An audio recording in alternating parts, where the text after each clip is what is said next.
presentadores de este programa y los músicos. Por favor. Muchachos, estas no son horas de llegar, Mira, soy su trabajito, ¿Cómo es la cosa?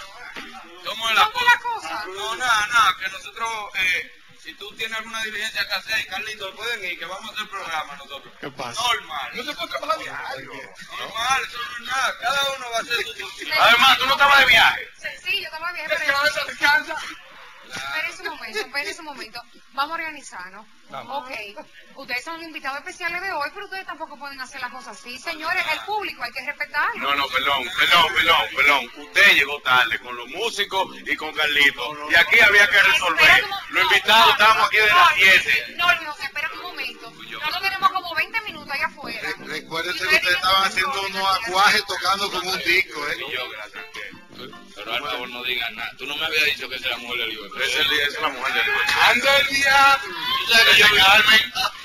Ese Carmen.